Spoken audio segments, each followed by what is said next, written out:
As a child I mostly spoke inside my head. I had conversations with the clouds, the dogs, the dead.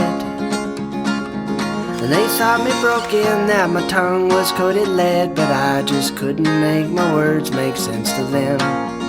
If you only listen with your ears, I can't get in. And I spend my evenings pulling stars out of the sky, and I'd arrange them on the lawn where I would lie. And in the wind I'd taste the dreams of distant lives, and I would dress myself up in them through the night, while my folks would sleep in separate beds and wonder why.